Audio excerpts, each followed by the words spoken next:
नमस्कार friends, RN explore में आपका स्वागत है और आप देख रहे हैं मेरी यात्रा ब्लॉग और मैं हूं आपका होस्ट RN नागर। आपको आज हम एक नए डेस्टिनेशन पे लेके चलते हैं और विज़िट कराते हैं देवगिरी की पहाड़ियों के नाम से। जैसे देवताओं की पहाड़ी जैसे कहा जाए, देवगिरी के नाम से ये जगह थी और ये देवगिरी फोर्ट भी कहा जाता था। पहले पुराना नाम इसका देवगिरी फोर्ट था। बाद में इसका नाम दौलताबाद हुआ जब खिलजी ने इस पे कब्ज़ा किया। इस दौलताबाद फोर्ट जो देवगिरी फोर्ट था, इसका निर्माण जो है यादव राजा भिल्लम पंचम ने 11वीं शताब्दी ईस्वी में कराया था।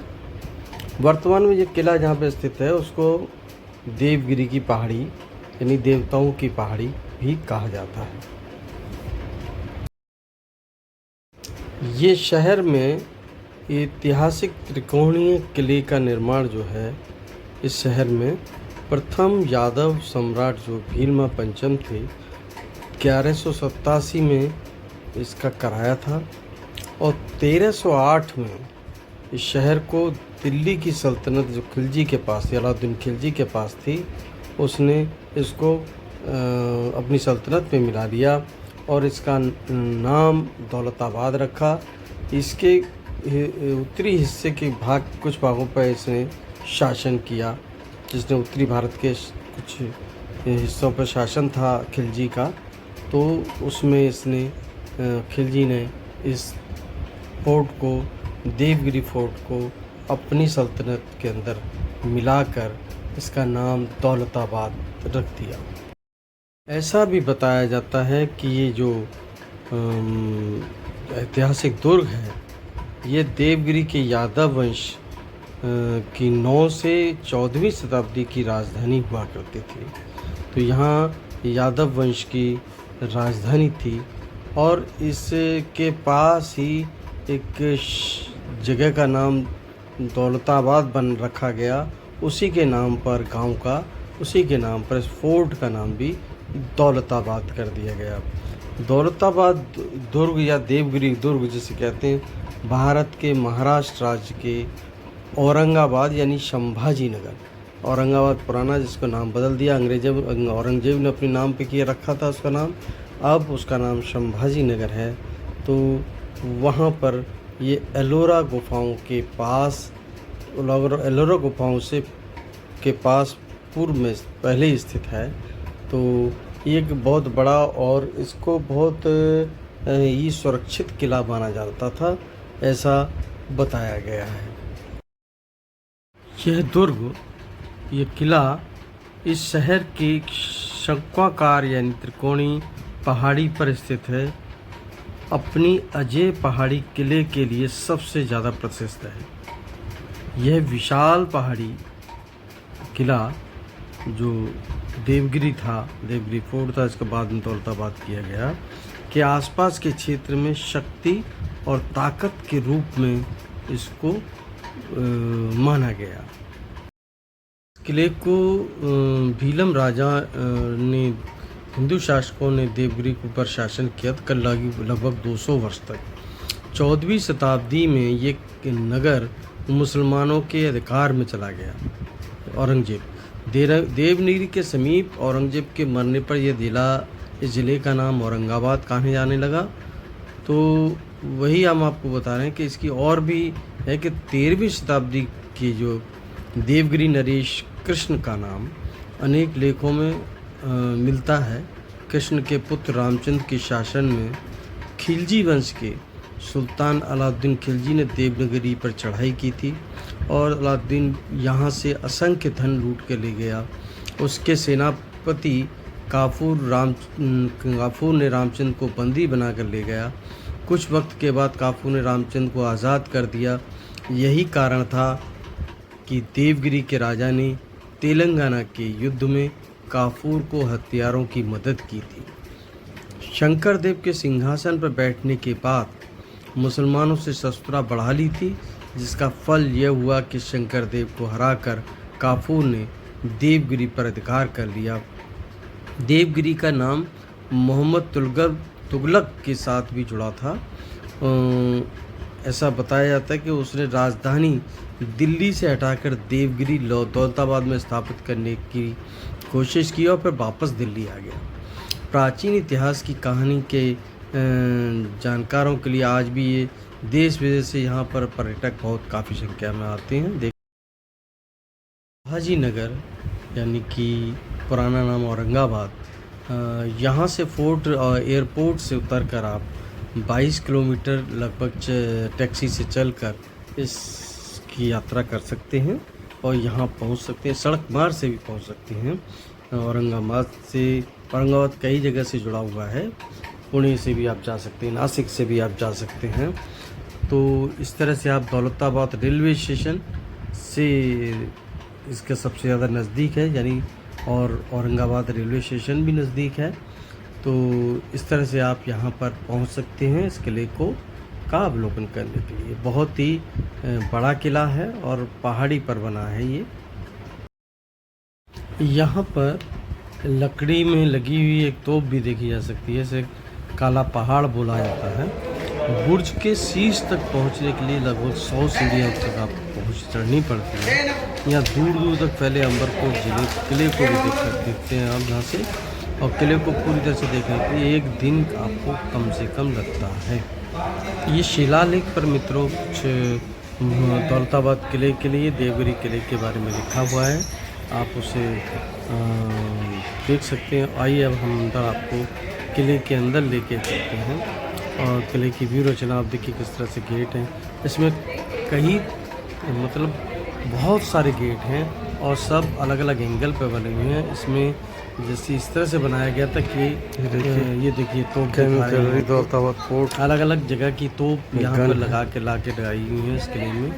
तो ये सब आपको दिखा रहे हैं, पुरानी तोप वगैरह किले में प्रदर्शनी है। शिवाजी आप देख सकते हैं शिवनेरी किला देवगिरी फोर्ट में। और इसको मैंने बता रहा था कि इसमें इस तरह से बनाया गया है इस किले को कि कोई सेना या हाथी आए तो डायरेक्ट हमला नहीं कर सकता, तोड़ नहीं सकता, उसको मुड़ना पड़ेगा। मुड़ेगा तो उसकी स्पीड कम होगी। इस तरह से इस किले को बनाया गया है। तो काफ़ी और भूल भुलैया भी आसानी से आप किले के अंदर दाखिल नहीं हो सकते। ये बड़ी तो भूल भुलैया टाइप के आपको लगेगा सामने गेट है, उस गेट से आप जाएंगे पर वो गेट कहीं और ले जाएगा आपको। इस तरह से गेट किले को बनाया गया है। तो काफ़ी सुरक्षित किला माना जाता है। इस किले के बारे में बोलते हैं कि इस किले को जीतना आसान नहीं था। अगर कोई इस किले के अंदर आपका सहयोग ना करे, बिना सहयोग के ऐसे ही हुआ था कि अलाउद्दीन खिलजी से जीता तो भेदियों के कारण जीता। तो जो भेद दिए गए उसके कारण से जीत पाया नहीं, इसको जीत पाना बहुत मुश्किल था। किला बहुत ही सुरक्षित किला है जो यादव वंश ने बनाया था। बहुत ही सुरक्षित किला है और इस पे फिर अलाउद्दीन खिलजी ने शासन किया।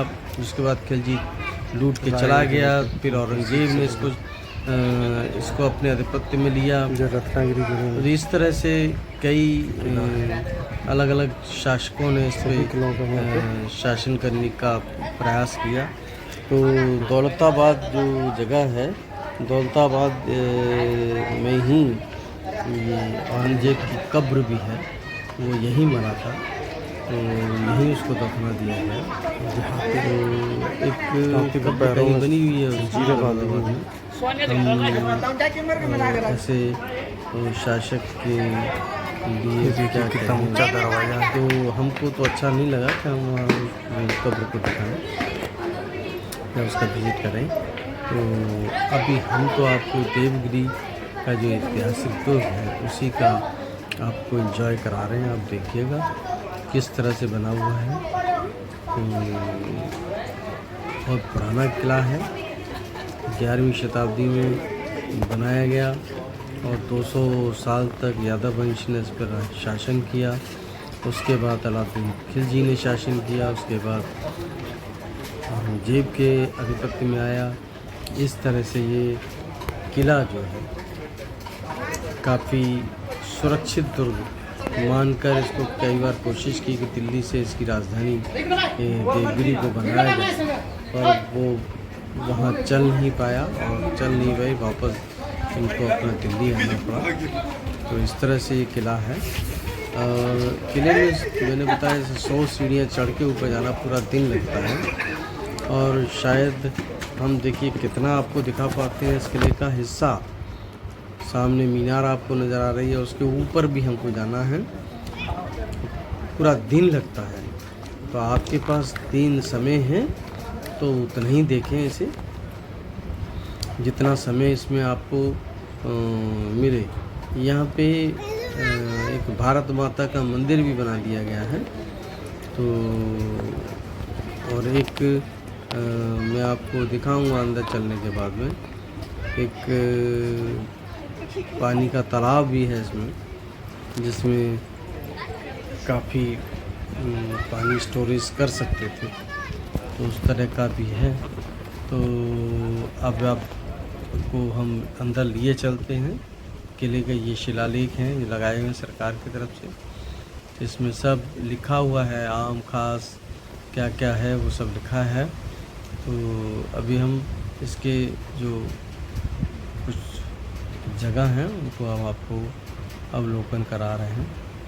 उस पार्ट को नीचे का पार्ट जो है उसको अवलोकन आपको कराएंगे, तो देखिएगा हम लेके चल रहे हैं। और ये यहाँ पर देखिए औरंगजेब ने और खिलजी ने कैसे हिंदू देवी देवताओं के मूर्तियों को खंडित किया था। ये खंडित मूर्तियों की यहाँ प्रदर्शनी है, अलग से बनाई गई है, तो उसको भी आप देख सकते हैं, ये इसमें है। तो आगे बाकी हम आपको और भी दिखाएंगे आगे। तो फ्रेंड्स हमने आपको दिखाया किस तरह से जो मुस्लिम शासकों ने हिंदू देवी देवताओं के ये जो मूर्तियाँ थीं उनको क्षतिग्रस्त किया। तो उन्हीं क्षतिग्रस्त मूर्तियों को इकट्ठा करके लगाया गया है, ये दिखाने के लिए कि इन शासकों ने किस तरह से हमारे धर्म को ख़त्म करने के लिए की कोशिश की और उसमें नाकामयाब रहे। तो वही ये फोर्ट में ही ये सारी मूर्तियों की प्रदर्शनी लगाई गई है, आप भी आके देख सकते हैं। ये फोर्ट है, देखिए मैं आपको दिखा रहा हूँ। हम ऊपर अंदर नहीं जा पा रहे हैं क्योंकि हमारे पास समय की कमी है, तो हम आपको फोर्ट को पूरा अंदर से और बाहर से दिखा रहे हैं।